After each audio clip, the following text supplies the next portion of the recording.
mbokk internet yi nuyu nañ leen am mbégte dalal leen ci plateau bi nga xamante tey jii dañuy découvrir benn métier du sport muy lu jëm ci wàllum analyste vidéo rawatina ci li nga xamante moom moo di football ki may dalal tey nag entraîneur de football la manager sportif la éducateur la waaye itam comme ni ma ko waxee xelam dafa màcc ci lépp loo xamante dafay jëm ci analyse technico-tactique ci li nga xamante moom mooy analyse vidéo maanaam ci vidéo yi lay utiliser il a un sens de l'observation assez pointu ci li nga xamante moom moo jëm ci wàllum football moom nag tey jii nii boo leen ko découvrir ci émission bi boo leen xoolee xar kanamam yi nga xamante nekkoon nañ jàmbaar dinañ ko xàmmee bu baax Fusa Rabat dinañ ko xàmmee Génération Foot dinañ ko xàmmee fédération bu Comores ba tamit bu Mauritanie dinañ xàmme bu baax gan bi nga xamante tey moom laa am fas yéene waxtaan ak moom ci métier bi nga xamante jàpp nañ ni bokk na ci métier yi nga xam dafay développé wu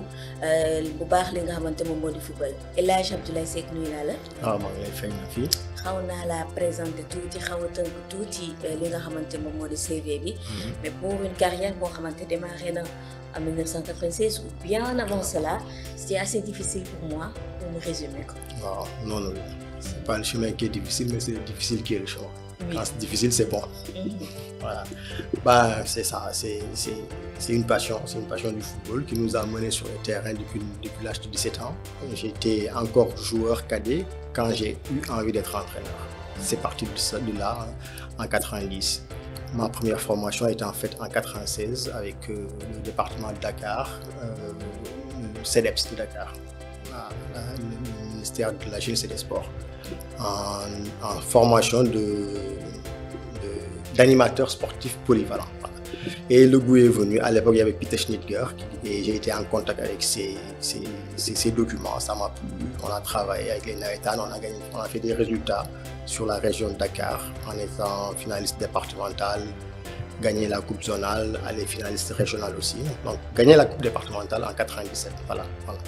Donc, pour l'histoire, on peut y revenir en tout cas en détail, mais c'est une passion qui est arrivée. Voilà. Et ça a poursuivi son chemin. Entraîneur, manager sportif, éducateur, analyste vidéo, vous êtes dans le monde du football, c'est-à-dire un homme à tout faire dans le milieu du football. C'est exactement ça. C'est exactement ça, c'est un polyvalent. Et c'est comme ça. Quand tu n'as pas joué jusqu'à un certain niveau, à 17 ans, déjà j'avais des goûts d'entraîneur. Donc il est logique que je ne sois plus sur le terrain. Voilà. Et quand on a cette passion d'encadrer les jeunes à l'école de football et trucs, quand on a un vécu scientifique à l'école, à l'université. Professeur de mathématiques aussi. Mathématiques, voilà. Donc, le surnom Thalès m'est venu comme ça à l'école, en classe de seconde, parce que justement, j'avais cette capacité à maîtriser l'outil mathématique, généralement. Voilà. Et sur le terrain, quand tu as fait un peu d'informatique, un peu de tout, dans l'encadrement, avec Jambar, j'ai su développer sur place, avec les jeunes sur place, des compétences qui touchent à la formation de l'individu, à l'école, il y avait tout. Donc c'est là où j'ai commencé à faire des cours de maths.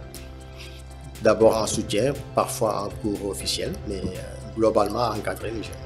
Donc voilà, c'est un mélange de tout et je m'y retrouve. Même mes aptitudes à dessiner, je les retrouve dans l'analyse vidéo. C'est comme si vous avez toujours voulu devenir quelqu'un dans le monde du football, peu importe la fonction. Il y a une intuition qui était là qui me disait que tu avais des choses à faire, on a besoin de toi. xam nga balaa ngay laaj loo mën a indil sa réew nga mën a xool yoo la ko indil loolu la sa réew mën a indil nga xool la ko mën a indil. Et man depuis toujours war naa mën a indi dara. Et puis football bi ni ma koy déggee ak ni gars yi di wax léeg-léeg ma am ay gis-gis yu uteeg bésu nit ñi dem tuuti benn weer ñaar ñetti liir benn mag ci football mu wax exactement li ma waxoon mu mel ni comme si dama ko xamoon comme ni ma daan def en mathématique damay découvrir benn affaire mu benn démonstration bu rafet dem gis prof bi ne ko gis naa benn théorème bu bees mu ne ma non. Puis génn na bi yàgg na depuis le 18e siècle mais je l'avais découvert moi-même. Donc c'est comme ça au football toutes les théories damay toog di xalaat ci football di wax lire Peter Schnittger dégg muy wax loo xam ne dama ko doon wax. Voilà xale yi nga xam ne yoroon naa leen boo jëlee quelqu'un comme l'international Babacar Gueye je l'ai eu très tôt très jeune mais ñoom bu ñu ma daan déglu may wax bu ñu demee ba nekk en Europe dañ naan mais lii yëpp laay def ko daan wax. Donc pour dire que c'est une adéquation. Voilà. Tout me poussait à sortir du terrain, mais ma passion du football a été plus forte que tout. tey boo waxee que ni da nga mën passion ci ay théorème par exemple xool tey jii nii ci wàllu mathématique par exemple lépp luñ teg nga bëgg koo comprendre tey loolu peut-être moom moo dem ba yóbbu la ci li la ñu bëri gën a xamee muy nekk analyste vidéo toog di observer équipe yi di xool système yi di xool nan lañ leen mën a contrer. waaw c'est beaucoup plus complexe que ça sax mais c'est un tout c'est un ensemble c'est. ba ma doon def définition par exemple analyse vidéo. L'analyse waaw parce que analyse vidéo man c'est pas le terme que je préfère. Parce que l'analyste vidéo, c'est quelqu'un qui prend le match dans sa globalité et qui le dissèque en plusieurs compartiments de manière à ce que ki nga xam ne mu ngi exploiter match bi mën a am ay éléments yu gën a simple la totalité du match parce que ku nekk mën nga am sa sentiment mais en réalité xamoo lan moom nag daf koy dagg analyser c'est voir les différentes parties alors léegi am nañ ay théories au football yoo xam ne ils sont carrément contre ce terme-là analyse total d'observation du match parce que pour ñoom c'est la méthode globale et l'analytique la méthode analytique ñoom ils ne veulent pas de ça ils veulent quelque chose prendre le football dans sa globalité et il y a un philosophe français du nom de Edgar Morin qui est le père de la complexité en général en sociologie mais au sport en particulier il a développé pas mal une approche systémique qu'il fallait prendre le sport dans sa globalité et non le hacher. Il dit que avoir de la farine, du sel, de la levure, ku la ko jox doo lekk. Il faut que boulangerie bi am ci yoon am nu mu koy doser teg ko ba mu sotti mu soog a doon ab mburu nga mun ko saxam yéey te dara du la ci jot mais bële boo ko lekkee noonu mun na am sax nga jël ci feebar. donc c'est dire que voilà donc c'est pour dire que la définition de l'analyste pour man c'est un observateur du jeu léegi samay qualité en mathématiques ça me permet de bien structurer l'espace. Quand on a un duel kan moo gën jege bal bi man j'ai une notion de médiatrice boo xam ne dama koy imaginer dans ma tête j'ai des lignes imaginaires. Les gens ont une vision en 2D boo amee mathématique tu as une vision en 3D mel ni ku tiim jeu bi voilà et l'outil vidéo justement nag vision boobu la lay indil parce que c'est des plans larges qui sont plongeants et qui te permettent justement d'avoir cette vue d'oiseau là nga xam ne mooy tax nga xam distance yi kan moo gën jege kan moo gën a sori donc l'approximation des on l'appelle au football en termes de comme disait notre formateur calcul opticomoteur le joueur qui voit le ballon partir va aller à la retombée du ballon c'est quelque chose de très simple mais comment il sait que le ballon va tomber à peu près ici il a apprécié la distance, il a apprécié la trajectoire, il a apprécié ses partenaires, ses adversaires, le champ qui est plus proche, qui est plus loin. Il fait une action purement sportive, mais qu'on peut décortiquer de manière assez schématique ou bien graphique. Voilà. Donc voilà, c'est pour être un peu plus terre à terre. Analyse vidéo, c'est utiliser l'outil vidéo pour analyser un match. Dellu si waat ci càmbar ko évaluer ko. Lan moo baax, lan moo bon, lan la ñuy jàpp, lan la ñuy bàyyi. Je suis très ravie en fait d'interviewer benn profil bu mel ni ci sa profil bi nii parce que nous journalistes on a l'habitude di waxtaan ak entraîneurs yi di waxtaan ak joueurs yi c'est plus le produit fini alors que derrière am na préparation boo xamante moom moo préparé tey système de jeu bi préparé joueurs yi préparé profil bi jàppale entraîneur bi ci li nga xam te moom moo di liggéey bi je rappelle aussi que vous êtes titulaire d'une licence CAF B la licence CAFA c'est en cours ce qui fait que vous êtes déjà entraîneur après être analyste vidéo même si vous aimez pas le terme xam naa nag moo jox beneen terme bu ma lay woowee. Moi c'est analyste du jeu. Analyse du jeu. D'accord on va garder ça analyse du jeu comment s'est fait la transition nan nga def ba nekk analyste du jeu.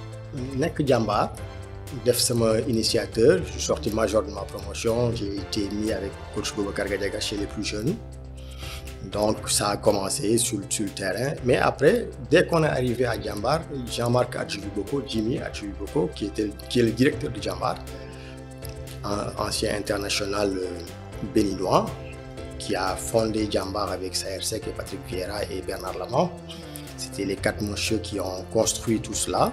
Il a eu le réflexe d'amener tout le temps un appareil photo, une caméra. On voit les matchs, on les revoit, on discute de ce qui a marché de bas. Et c'est comme ça que ça a commencé. Après, au fil des années, les premiers analystes vidéo en France ont commencé à se développer 2009-2010. Et de Brest, on nous a envoyé quelqu'un, Michael Lecause, qui est venu à Jambar. C'est Jimmy qui l'a demandé de venir. Il est venu nous présenter un logiciel spécial. C'était la première fois que je voyais un logiciel de football qui prend une vidéo, qui la séquence et qui parvient à faire des vidéos individuelles, collectives, mais en tout cas sur des thèmes bien déterminés. Donc c'est là, on a commencé avec ça, Game Breaker ça s'appelait. Et voilà, ça nous a plu. Étant sur le terrain, ayant fait toutes les catégories à Diambar, j'ai performé, parfois en solo, parfois avec les équipes. Dire juste que ça n'a pas été facile, parce que quelle place il fallait voir. Je ne voulais pas quitter le terrain du tout. Il me fallait rester sur le terrain. Et ça a été une bataille. Ça a été une bataille. C'est une bataille que l'analyste vidéo en France qui continue à subir. Parce que eux, c'est plus le technicien de la vidéo. Moi, je vais séquence entraîneur. Alors qu'en Angleterre, c'est un entraîneur. Oui. C'est des analystes du jeu. C'est un entraîneur qui a des connaissances en mathématiques. Parfois, il y a des externes, comme des mathématiciens qui amènent, ils ont un algorithme, qui connaissent le jeu. Oui. Mais la connaissance du jeu est centrale. Moi, si je sais que nous bëgg def analyse, ku ma ne mais lu may def pour gën développer, ma ne la defal ses diplômes d'entraîneur. C'est très important. Il faut que dans la formation d'analyste, nous insérions dans le cursus, comme nous avons une licence DCBA, nous avons une licence DCBA d'analyste. Parce que le D correspondrait plus à la technicienne de la vidéo, et le A correspondrait à un entraîneur adjoint chargé de l'analyse du jeu, ou même à un entraîneur principal comme Will Steele qui est à Lens actuellement. Très jeune, il a été entraîneur à 20 et quelques ans, parce que justement, l'analyse du jeu est un outil d'accélérateur d'expérience. Je peux regarder quand on joue contre le Botswana, 10 matchs du Botswana, dont au minimum les 5, je les regarde à double ou triple vitesse, pour voir les espaces qu'ils laissent. Bon, ça on y reviendra. Analyser tout le moment 4, 4, 2, 6, 1, 3, 5. Système de football. Bon espace ngay bay, fan la ñu mëna jaar. Et on part du projet de jeu au plan de jeu. Équipe de football doxul day waruñ ki. Mais équipe bi day football fi mu bëgg football. Li nga xamné mom la adversaire bi bayyi ci espace naka la koy jëlé. Match bu nekk ak moromam duñu niru. Tes joueurs ils sont préparés pour ça. Man, dans une équipe nationale, je te dirais telle combinaison, et le coach il le sait, telle combinaison, tel truc, telle chose, tels espaces, ils vont le laisser. Le coach il réfléchit, les adjoints ils réfléchissent, on réfléchit ensemble et on détermine des stratégies. Et l'apport de la vidéo est essentiel. Parce que si nous avons une stratégie, nous sommes entraîneurs. Le principal, c'est l'entraîneur principal, c'est le maître à bord, c'est lui qui décide. La dernière décision lui revient, mais il veut gagner. Et ce que tu lui dis, tu le montres par A plus B, tu le montres par l'image. Lolo motax vidéo am doole, c'est hyper puissant. Une image, c'est à peu près 24 secondes minimum 24 images par seconde. Une vidéo. Imagine des millions d'images ngay jël disséquer pour posture yu bokul bu ci nek mën nga ci wax ba jeex. Donc c'est énorme, c'est un outil puissant et les entraîneurs ne peuvent plus s'en passer. C'est d'ailleurs la question que je voudrais vous poser. Par exemple, aujourd'hui, on voit qu'il y a plusieurs fédérations qui ont, on va dire, une analyse vidéo. Je vais dire vidéo pour cette fois-ci. Mais on se retrouve avec des personnes qui sont spécialisées type vidéo, madame montage, filmer et tout, mais qui ne sont pas forcément des entraîneurs. Après, Coco, apport bien avant lay andal entraîneur bi. Ci li may expliquer dafay am différence ak li nga xamante moom entraîneur la maanaam am na ay connaissances ci football et comment il l'apporte. Tey jii nii yow boo doon liggéeyal par exemple liggéey nga ak Mauritanie liggéey nga ak comment se passe sa préparation adversaire bi noo koy xoolee noo koy préparer pour apporter ko entraîneur bi quelle relation moom nga am ak entraîneur bi pour defal ko analyse du jeu plutôt. Voilà loolu dañuy jël rek histoire analyse du jeu buy jógee Angleterre da nga daan ñëw sa adversaire xamoo lu mu indi ñuy wax round d'observation ngay démarrer xool ñun nii la taxawee 3 défenseurs la indi 2 la indi mais ñun tey xam nañ lan la waa ji war a indi balaa moo ñëw xam nañu joueur yi bu indi lii rek lay indi bu indiwul lii dee na dañ koy xam. Bu dof loo ba tey joué wul 3 défenseurs dama koy rey parce que ñii la convoqué liste bi day génn lépp nga suivre et l'intelligence artificielle aussi daf ñuy dimbale boo nee le Botswana fan lañ toll sur Copilot wala n'importe quel chat GPT mais bu ñu demee hôtel boo xam ne génn na ci net bi waaw daf koy jëli ci net bi fu mu mun a nekk da koy jëli indil la donc yow da ngay xam ñan la convoqué ñan lay waaj a convoqué bi muy préparé locaux yi yan équipe ñoo gën a bari ay locaux ainsi de suite da ngay xam dañuy xam précisément lan la waaj a di donc bu ñu supprimer le round d'observation on gagne du temps. Et l'outil principal, c'est-à-dire l'utilité principale de ce nouveau métier-là, qui est un métier d'entraîneur, et je vais insister là-dessus, parce que l'entraînement, c'est quoi? C'est préparer le joueur à la performance.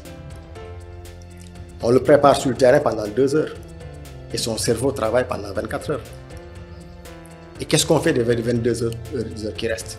L'entraînement invisible est là. La vidéo, c'est de l'entraînement invisible. Joueur bu ngi toog di wax waat bii de moom maa ko defoon mais beneen yoon du ma ko def dugg si terrain bi image yooyu dellusiwaat ci xelam yow nga ne entraîné wu loo ko ma yaa ko entraîné tey ji adversaire bi ni muy taxawee baaxul kii gis nga ko foofa koy jaar et Sadio xoolal waaj ni mu taxawee gis nga action bi ni la taxawee gis nga perte na fi Sadio ci boppam mool na non kii kañ bu ma ko jekkoon ni lay dama koy xaar ba mu génn ma jaar ci ginnaaw wala yu demee noonu. C'est comme ça qu'on travaille avec les joueurs comme ça waxtaan mais très free du sax doon ay séances. Mais l'adversaire ñoom sax ñoo ñëw ba ci yow ne la mais suñu adversaire bi loo ma ci mën a wax ñi ma war a taseel ma ne ko am na ci kenn de génne benn vidéo sama téléphone yëpp dama koy télécharger teg un tel ni lay jouer voilà les fautes qu'il commet voilà ki jàppal bàyyi muy loo xam ne toute la journée quand vous êtes à l'hôtel vous parlez vous discutez vous parlez de stratégie te yow wax nga ak say entraîneur ba pare xam nga ne bu ñu demee terrain bi loolu lañ leen di wax parfois je ne préfère même pas être au terrain coach bi moo ma naan ñëwal terrain parce que y a un tel qu'il faut évaluer pendant la séance. Voilà man maa yor image yi l'adjoint day jàpp ñeneen jàppal bàyyil man damay ñëw je prends des images en direct pendant la séance je prends sur un joueur ou 2 bu ñu defee pause nga ñëw ba ci moom benn clip 20 secondes 25 35 waaye moins d'1 minute ça lii baax na lii baaxul sur le terrain voilà donc l'utilité de ça c'est comme rajo rek radiographie ak chirurgien balaa moo bi biiru nit du dem n'importe comment. On prend des appareils de technologie, on prend un autre médecin comme lui qui n'ouvre pas le corps mais qui est capable de dire exactement ce qui s'y passe. Et le médecin a besoin du radiologue comme l'entraîneur a besoin de son analyste du jeu. Voilà. Les analystes du jeu sont devenus des must-have dans les effectifs en fait. Pour une sélection nationale boo amul analyste du jeu ci instant bii ni ñu toll nii non seulement tu vas perdre du temps mais visiblement sax di nga am peine pour gagner say matchs normalement est-ce que mën nga partager ak ñun benn anecdote boo xamante vraiment sentir nga ni fii sa liggéey tax na équipe bi gagner match bi que ce soit avec les clubs wala ay sélection yoo xam te liggéey nga ak Coupe d'Afrique des Nations bi passé on a battu l'Algérie avec la Mauritanie. Le plus improbable, tu arrives dans une poule où tu as l'Algérie, l'Angola comme 4e chapeau, l'Algérie 1er chapeau et Burkina Faso. J'ai dit aux gars, Burkina Faso ça va être difficile. L'Angola sera le plus difficile, c'est ce que j'ai dit. Alors que c'était le 4e, j'ai dit c'est un faux 4e parce qu'ils sont très bons. Mais l'Algérie, pour moi, il y a un coup à jouer. Parce que je les ai observés pendant longtemps. L'Algérie, il y a que son Sénégal. Moi, il y a que ma nakhari, mais il y a que Khol. Nous nous dugal chaque fois même but bi waaye ji day jógee fële ci ginnaaw lancé aw ci ginnaaw gars yi ñu génneel ko ñoom Mahrez ubbi ñu créé benn espace waaye ji daw kenn du ko gunge mu dem ba fële def benn centre à retrait ñu taal suñu camp ils l'ont fait 2 fois ngay koy xool mu koy def ñeneen j'ai dit au gars ñu waxtaan ak coach bi ñu jël suñu décision ne milieu de terrain algérien bu téyee bal bi bu passé côté gauche bi rek ci Mahrez ñun on ferme à peu près mais qui passe bal dañ koy topp individuellement waaye saa waaye gunge ko mu génn terrain et on l'a fait Algérie am nañu espace am nañu ay occasion avec nous mais ils pouvaient pas marquer parce que li ñu doon reyee ñëpp fa lañ leen xaar Dakar nga jëm Dakar laa jëm Sandaga laa lay xaar ñun on a attendu seen milieu terrain ba nga xam ne day daw ñëw après moom may génn ci biir centre rek affaire boobu ñëpp xam nañu ko joueurs yi da nga leen di wan ay vidéo ku ci nekk nga xool ko tel joueur def na ko tel joueur def na ko tel milieu terrain def na ko ñu identifier leen ginnaaw nag fépp doon metti parce que Algérie moo ñu ëpp doole fuuf fan ngay commencer ñu ne nañ identifier loolu on ferme l'axe du terrain on va procéder par contre-attaque mais surtout joueur bi jógee ci milieu terrain bi di ñëw ak dooleem di daw di ñëw nañ ko topp voilà on fait de l'individuel sur lui on le suit s'il le faut dañ ko c'était une image ba mu dem naa ni ndox biir vestiaire yi wala lu demee mais lu topp ko waaw ba na gën terrain waaw nga soog a dellu si on l'a fait on a li xale yi naan fatt fépp Algérie c'était pas évident on a marqué sur corner et très tôt après il fallait continuer à jouer sur ce qu'on sait faire les Algériens nand nañ ko ils ont bien lu le jeu xam ne ñun comprendre nañ leen mais le temps de changer le match est fini ça va très très vite donc anecdote boobu laa mën a joxe que dans cette stratégie là que la Mauritanie a eu contre l'Algérie on a eu à proposer une solution par rapport à ce danger là que constituait l'Algérie la chose pour moi qui était la plus dangereuse sur cette équipe algérienne. On a joué aussi contre la Mauritanie. Quand je dis on, ça veut dire le Sénégal joué même contre Mauritanie. Gagné nañu mais c'était un match boo xam te c'était assez compliqué match boobu noonu nan nga ko préparé woon ba ma mënee waxal je pense que là tu peux le faire quand même nga wax ñu nan ngeen préparé woon match boobu. mënuñoo wax lépp. parce que am na xam nga nag ñun suñu liggéey am na temps d'action am na temps de communication. Là je trouve que je suis dans une période de transition nekk ci temps de communication mën a wax ak nit ñi am na yu bari mën nañu koo wax ak fu ñu yem parce que aussi Sénégal dama amoon habitude du ma ko sax analyser kenn mësuma gis fu ma analyser Sénégal bu lu dul ci en privé et je l'ai fait avec l'équipe nationale de la Mauritanie d'abord au CHAN où on a créé beaucoup de difficultés au Sénégal et chez le locaux et après à la CAN au qualif Coupe du Monde au qualif Coupe du Monde voilà dañ ko préparé hein ñun xam nañu on a ciblé des joueurs on a ciblé des stratégies très ciblées ñu waroon sonal comme Koulibaly on savait que c'est vraiment le grand Koulibaly on savait que si on le laisse jouer ça allait poser problème on a fait beaucoup de pressing sur lui et on voulait coûte que coûte le pousser à la faute et à un certain moment sur 2 ou 3 actions le gamin le joueur il fait une pression sur lui il récupère il fait un petit pont et il s'enflamme il frappe fort alors qu'il pouvait faire un petit centre et qu'on marque. C'était clair. Et dans ce match-là, on avait identifié un point fort du Sénégal en défense, c'était Ablaye Seck, qui pour nous, ses renvois étaient dangereux. Voilà. Loo xam ne dañ ko teg ñu ne joueurs yi ci ginnaaw boo leen di yëkkati bal bi bu leen ko yóbbu côté Ablaye Seck bu leen ko yóbbu day dellusiwaat ñu dem ko ñaar ñett mu bal bi dellusiwaat booy ñëw ba si yow ne la effectivement on laisse tomber donc ça c'est des stratégies yoo xam ne da nga koy gis ci match ensuite booy jouer ak Sénégal sa problème lan la équipe bu mu mën a doon buñ ne la Sénégal nga am problème bi mooy sa ginnaaw latéraux yi ni ñu fa Sénégalais di aw Ismaïla Sarr Sadio Mané gars yi fu la neex la ñu jaar dañuy jóge ci digg bi génn ci côté bi c'est ce qu'on appelle dézonage au football Sénégal daf ciy exceller damay toog di wax ak suñu adjoint c'est en français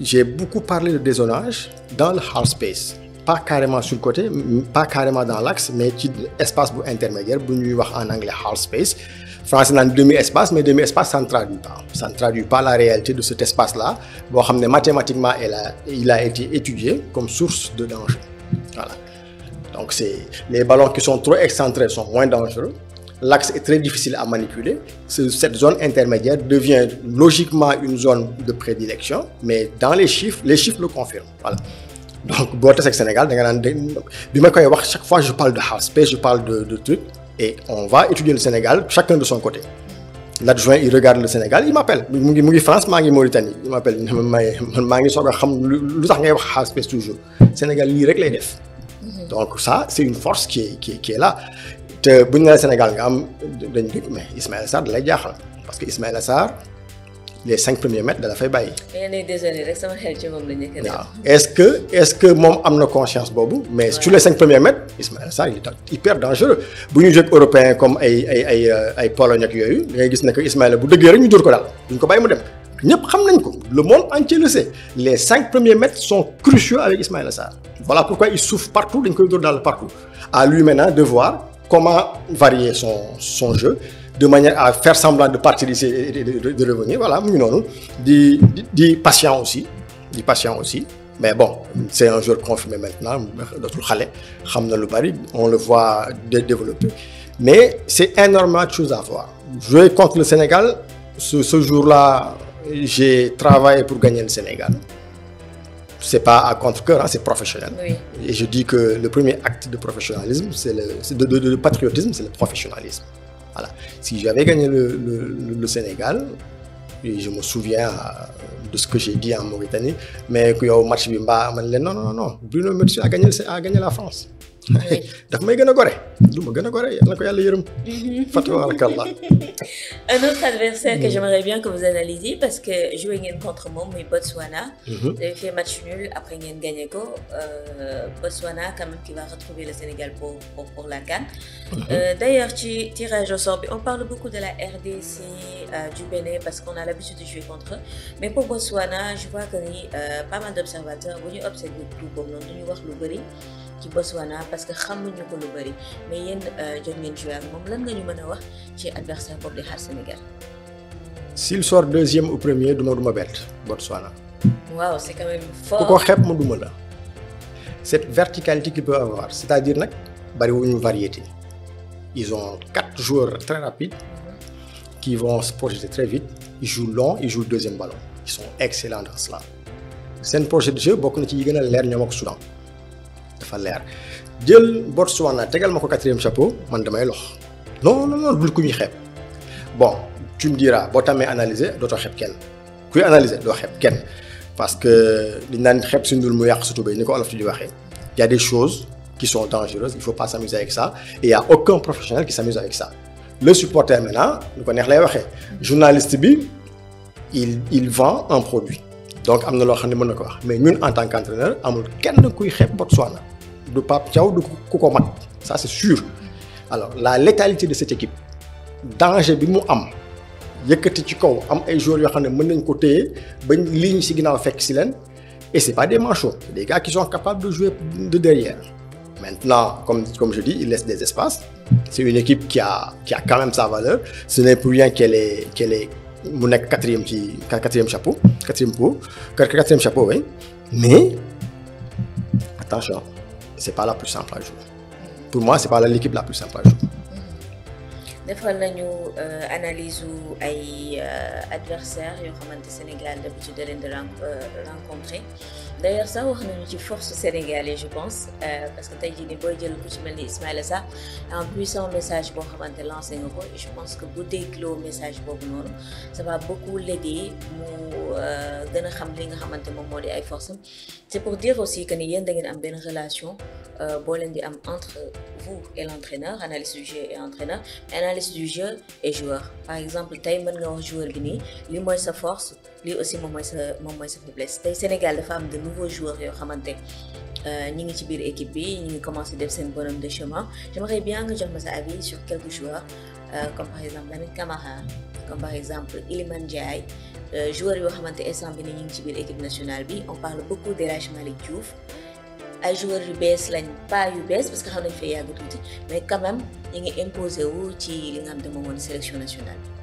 bi. boo duggee ci plateforme yi nga xam ne fa la ñuy def joueurs yi ak seeni action nga jël benn critère de recherche sénégalais moins de 23 ans CAN a ngi foofu CAN Coupe d'Afrique des Nations mi ngi foofu defal sénégalais boo amagul 23 ans Coupe d'Afrique des Nations booy gagné tey gars yi duma leen duma yu métti mi ngi foofu dafa jafe nag dafa jafe nga ñëw Afrique imposer li nga bëgg mais on a beaucoup trop de talent waaye ñi nga tuddul y a des joueurs insoupçonnés qui sont dans des ligues yoo ko fagewul bu ñu ñëwoon fii dañ fiy toj macha allah suñu chance la bu may dégg yenn gars yi di kaas yenn joueurs sénégalais yi gën dem jouer ji feneen à l'étranger du arrêter day continuer mënoo ko dañoo bari le xam nga nag gis nga saako ceeb boo ko fi tegoon léegi booy déplacé wu fekk fa ci ay ceeb ci suuf potu ceeb du dara du tuuru parce que li mu bariwul dara du ci tuuru mais saako fokk def moom moo am lu mu bàyyi Sénégal li ñu yor ci ay football dafa bari et ça c'est mondialement connu parce que rapport entre nos 17-18 millions d'habitants et la quantité de joueurs qu'on peut avoir kenn rek li ñu xaw a nirool noonu mooy Hollande parce que dafa am benn philosophie de formation bu hollandais bi am et ça c'est en privé qui n'a rien à voir avec les politiques footballistique par exemple mais loolu suñu chance la donc comme ni nga koy waxee joueurs yi ñu am les Lamine Camara qui montent qui font des merveilles avec les grandes équipes mais ce que je peux dire mooy kuy coacher Sénégal da ngay am fit ñeme jël ay risques aussi mais liggéey bi c'est connu hein c'est prendre les plus en forme et les meilleurs du moment il y a des outils pour mesurer tout ça et que joueur bi am na fu muy toll loo ko tegal motiver ko objectiver ko da koy nangu. yaa ngi koy wax léegi suñu rapport ak joueurs yi loolu la mooy joueur bi da ngay ñëw au départ dañu il te regarde de très haut. oui. waaye mais après boo ko waxee li muy dund ci terrain non regard day changer tout de suite.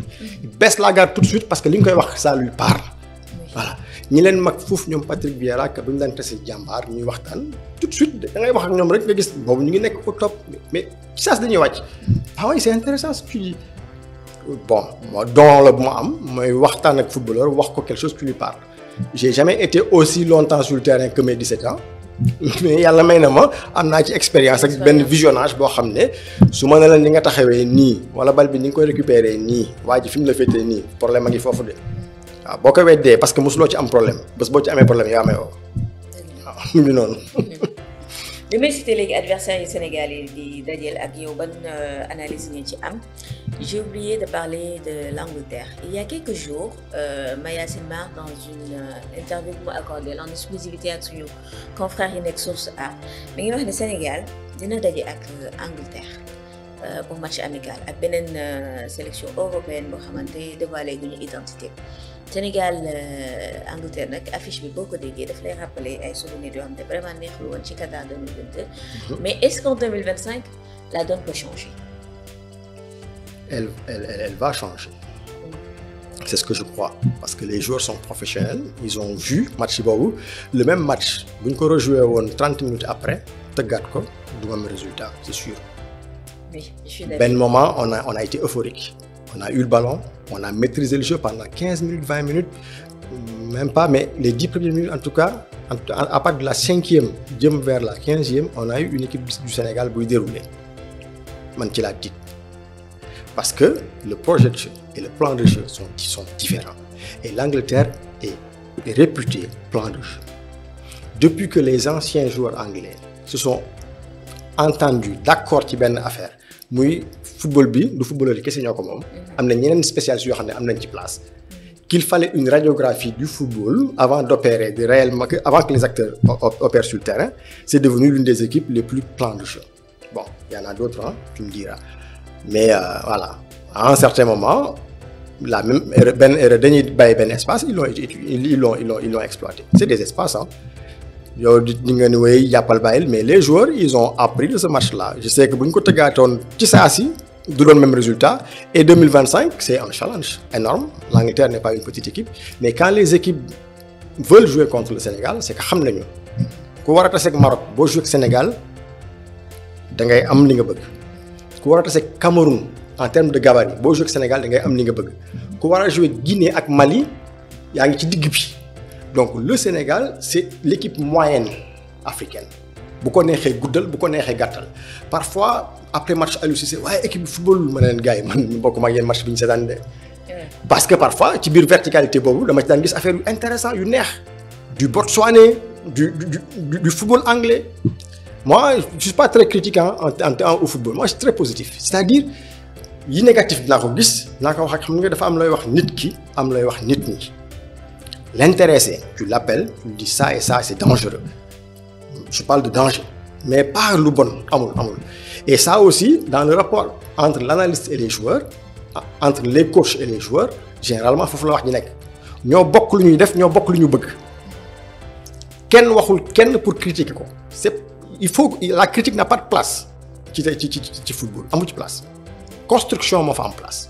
Et la construction, c'est se dire ça mu ngi nii et foofu la vidéo amee solo coach bi am na loo xam ne bu ko bëggee wax joueur bi verbalement du ko dégg mais si on dit Thalès bien montre-lui il dit ah ok il change tout de suite parce que lu mu mënul weddi la lii ma sama copain bi di wax Momar Mbengue dama koy joxe ci exemple partout mu ne vidéo en fait du français wolof la mooy weddi woo tu ne peux pas le nier mënoo ko weddi woo waaw mu ngi nii jour bi moo kii mais kii moom la kii kan la mu ne man nan la ni nga def fii moo nga def leneen naka la non kii kañ beneen yoon dama koy rek non coach bu wax dara c'est fait c'est réglé c'est du sax affaire boo xam ne day gudd du gudd généralement yow ak joueurs yi da ngeen ni ngeen di wax waaw après dans le rapport dans le staff par exemple l'analyste du jeu bu déggee football xam ni coach bi di xalaat coach bi da koy xam du commencer ay séance am te owu la ne la ah loo gis ci adversaire bi loo gis ci ñun sama gars yi même pour sa liste parfois kii ak kii loo ci xalaat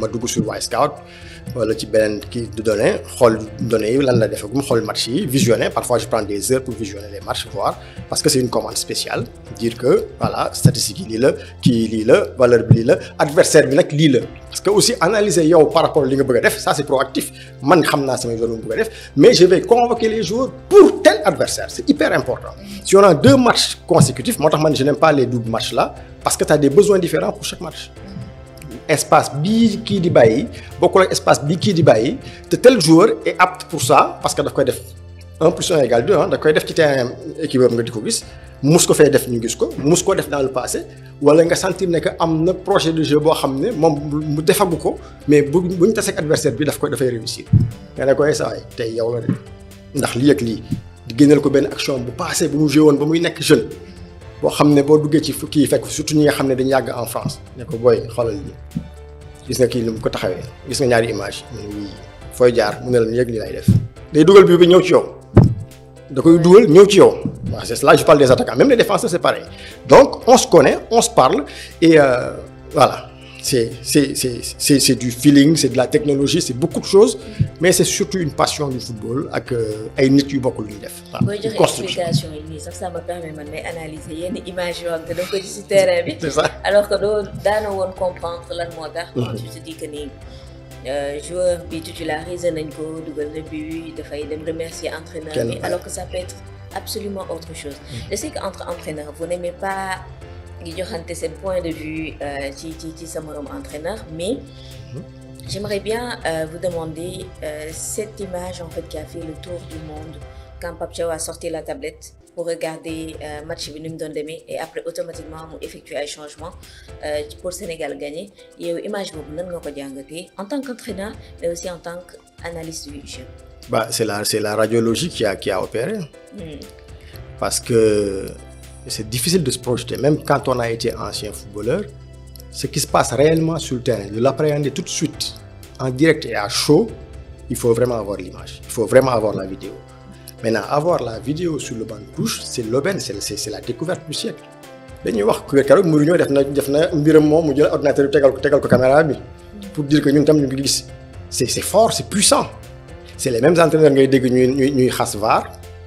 yow yaa ngi yor sa analyse sa wet mais yow bëgg a at bi yor bosam foo ko teg bon c'est des clichés comme ça mais on est en plein là-dedans tey jii kanam la jëm de du wàññeeku kanam la jëm ça c'est sûr et des images comme ça de Pape on sait que le coaching il est à temps réel c'est ça avant on faisait du coaching avant match et après match c'est-à-dire préparer naa sama équipe defar naa sama liste indi nañ ko la stratégie kii ni lay footballer Botswana ni lay footballer fii la ñuy jaar ñu def ko bu match bi jeexee ñu évaluer maintenant à la mi-temps on sort 3 ou 4 clips yoo xam ne ci projet de jeu bi lay wax ou bien ci plan de jeu bi où on a réussi ou on n'a pas réussi balaa match bi de 5 minutes le caméraman wala le truc bi nekk ci kaw yóbbu na clé bi bàyyi ko ci télé bi joueur dañ ñëw fekk ko fa le coach mën na ko jël comme support pour corriger mën nañ ko jël comme support pour un individu un joueur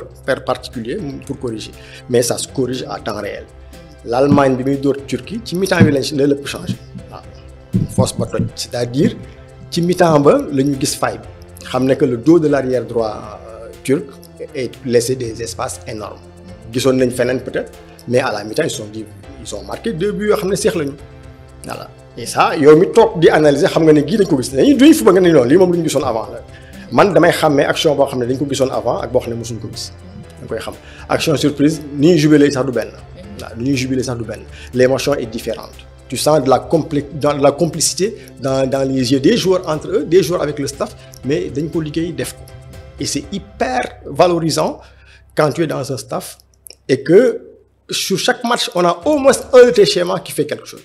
Après, il y a les coups de pied arrêtés, il y a les trucs qui font créer des trucs, on les a préparés.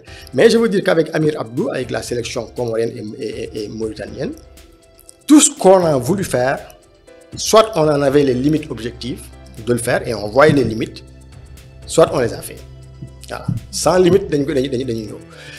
boo ñu mënee ñaari yoon match bi day metti foog nga mën ñu juróomi yoon comme ni ñu Sénégal defoon pour mën cee génn te difficilement Habib dafay nax défenseur bi yóbbu ko mel ni ku dem dellu siwaat la qualité de frappe de Pape Matar Sarr bal bi dafa cang ci kaw air bi lu yàgg góol bi ñes gis na bal bi départ mu bëgg a dem gis bal bi yàgg mu dellu siwaat Khadim Diaw moo nekkoon ci wetu Habib Diallo mi dugal Habib dafa gis bal bi départ mu ubbi mu xam ne bal bi dafa cang mu tëjaat Diaw toppul c'est Khadim qui n'a pas lu la trajectoire moo tax mu jiitu ko ci liir na ko mais plus en retard moo ko gën gaaw et puis mu dugal et puis yow su ma yoree bal bi j'ai l'avantage parce que damay daw tout droit kii dafay daw di contrôler waale mais ça c'est pour dire que la qualité technique de Pape Matar Sarr a été déterminante l'appel de balle de Habib Diallo pour marquer ce but là mais ce Sénégal là bu ñu amuloon analyse vidéo mais beneen match la ñuy wax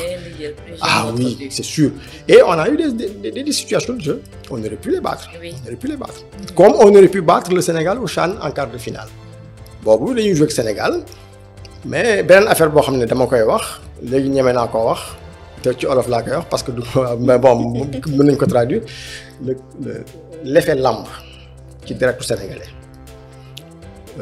dans les duels dans les corps à corps de match que ce soit Idrissa Gana Gueye qui n'est pas grand que ce soit Ablaye Seck qui est très grand on a cette qualité de duel là au Sénégal qui est extraordinaire c'est-à-dire dañu mën a bëri dañu mën corps à corps ñu joué ak Sénégal CHAN on a dit gars yi amul contact de Sénégal boo demee ak ñoom contact vous perdez le match tout de suite donc il fallait jouer à une touche deux touches on a dañu teg bal football ko après à la fin du match Mayacine mi ngi may laaj ne ma mais yéen pourquoi contre ñun ngeen football lii du seen football ma ne ko mais bii la woon mais waxuma ko ne ko Sénégal duñ bëri ak moom non doo dem ci corps à corps européens yi xam nañ ko dañuy def benn Angleterre benn lay def daw dañuy daw parce que buñ la fa fekkee da ngay dee waaw muy Pape Gueye mi juddoowul Sénégal ak ñoom ñëpp dañuy làmb voilà et man c'est une fierté bu ma si daan làmb ma déggee gars yi di critiquer nawetaan làmb ma ne xamul leen mais parce que gis nga l'anthropologie dafa graw il y a une transversalité en toutes les activités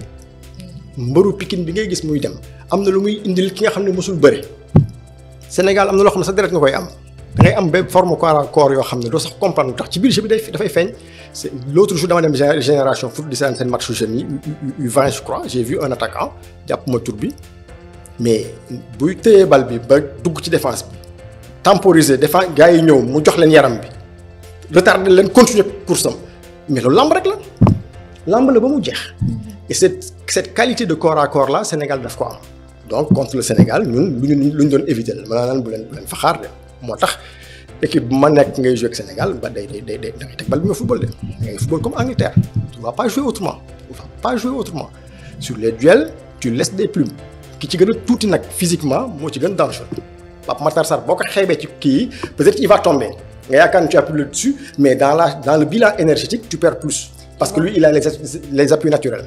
li moo tax kay Gana Gueye ñuy wax ci moom ba léegi nii ni mu nekkee Everton forme bi nga xamante am na ko match yi nga xamante mu ngi koy réussir à 35 ans. kattan ngaa ngi noonu nag kattan gi mu ngi noonu parce que loolu c'est nos gènes yàlla moo ñu ko may. Je pense que émission bi mënoon nañu fay toog sax pendant des heures et des heures à en parler tellement que c'est passionnant mais juste pour peut-être ñu dem ci njeexital bi parce que cela fait des années quand même qu'on parle de l'âge Abdoulaye Seck dafa war a ñëw équipe nationale cela fait des années qu'on en parle là vous êtes ak Mauritanie lan mooy sa situation contractuelle actuellement ak Mauritanie.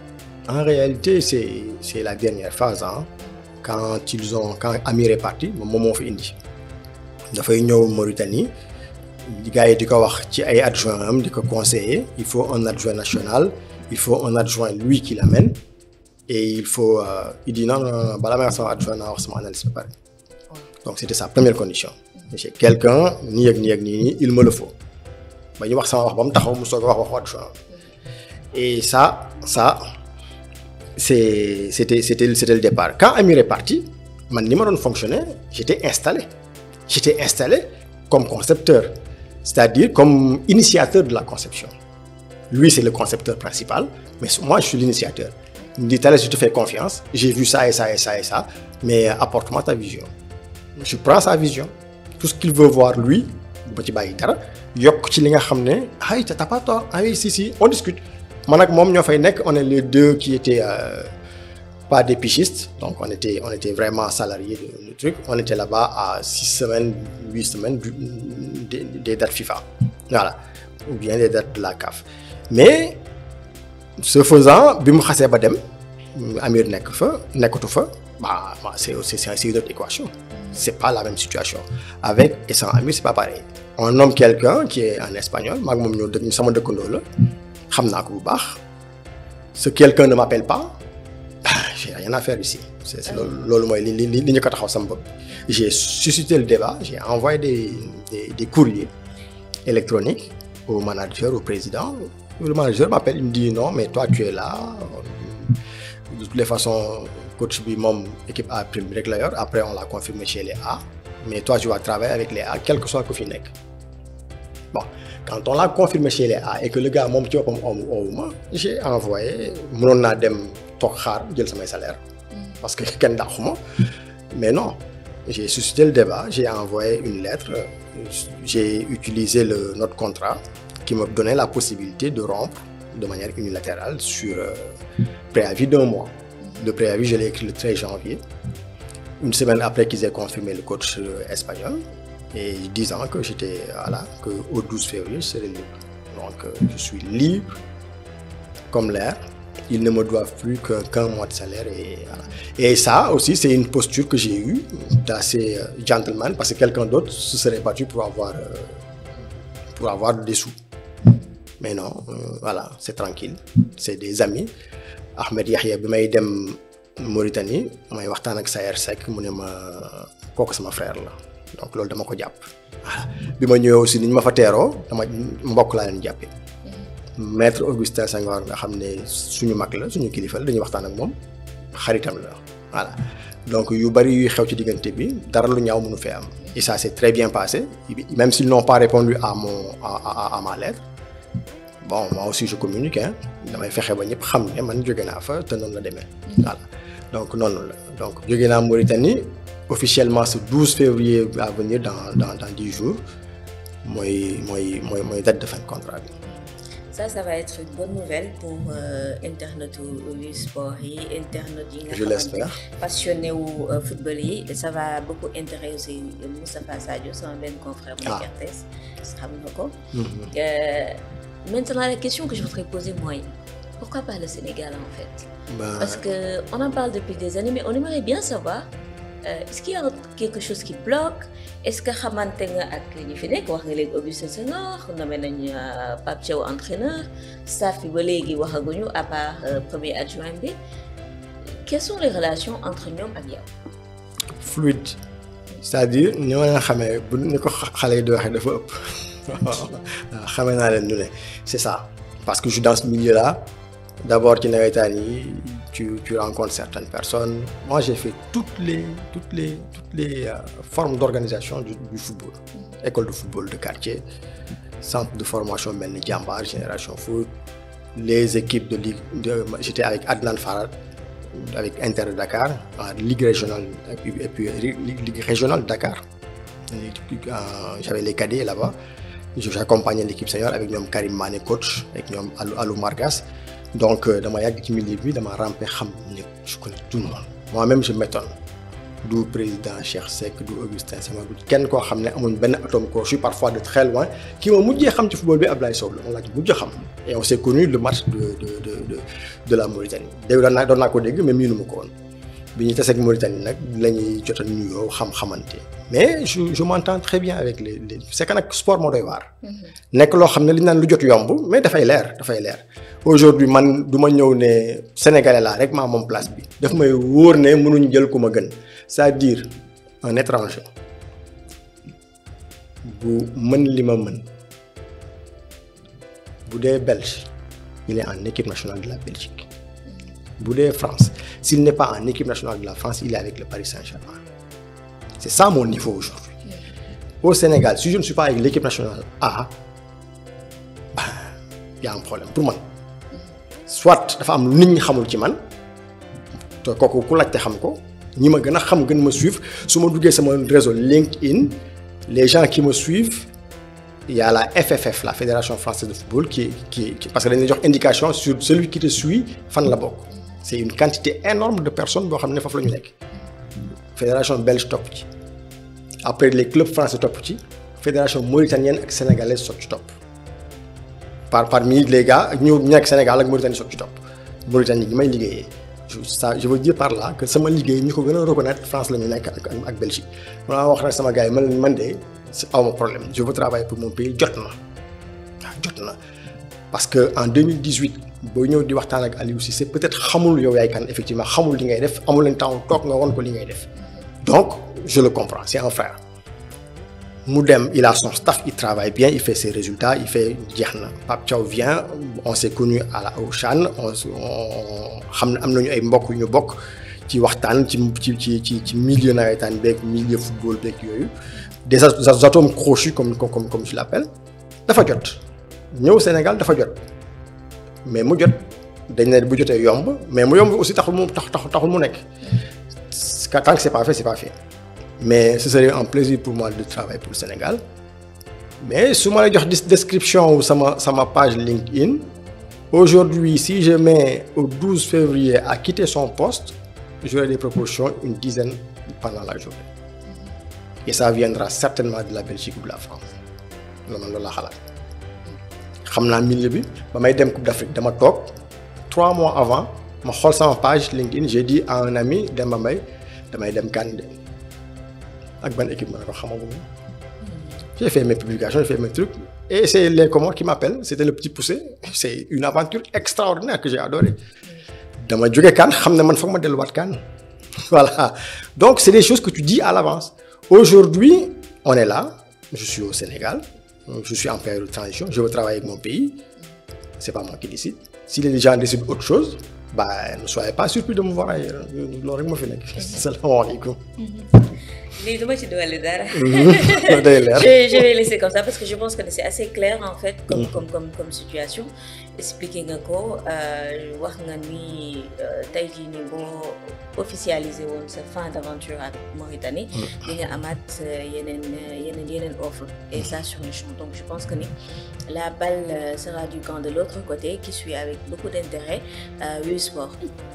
Fa tabarakallah merci beaucoup El Hadj vraiment xam nga interview c'est juste ngay poser question ñu lay répondre nga jël ay informations mais je sens que ni nekkul woon interview c'était un cours en tout cas d'un professeur non mais sérieusement merci à partir d'aujourd'hui je pense que ce soit moi mes collègues avec qui je partage ici la rédaction ou encore les internautes de Wii Sport yi nga xam te ils sont tellement passionnés de football ba nga xam te bu Sénégal joué ba pare on fait un plateau wax sa xalaat noo leen gisee match bi.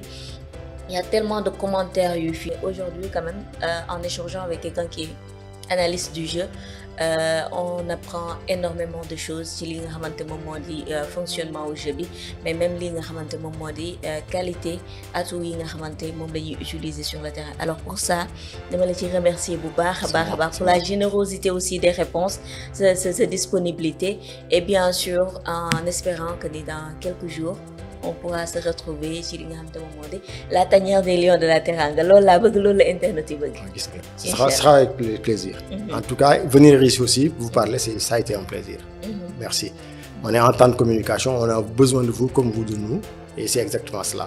C'est ce pont-là qu'il peut y avoir entre les gars qui sont dans l'écosystème du football et du sport en général dafa am solo. dafa am solo le ministère du sport loolu la war a gàccoo mooy toog. ki xool écosystème bi xool tous les acteurs muy def ku nekk ci place am même surtout am dépassement am un pont am un échange entre les acteurs et c'est toujours un plaisir d'être là. maa ngi lay remercier bu baax a baax. c'est moi. alors mbokki internet yi mi ngi noonu tey métier du sport boobu noonu la ñuy découvrir doon ak yéen on parle plus maintenant d'analyse vidéo nañ bàyyi terme boobu nañuy wax analyse du jeu parce que tey loolu la ñu jàng itam ci biir émission bi jàngale yeneen ak yeneen yoo xamante jëm na ci sens de l'observation d'un match de football maa ngi leen di jaajëfal di leen di daje ci beneen yoon incha allah ñu découvrir beneen métier du sport merci à tous.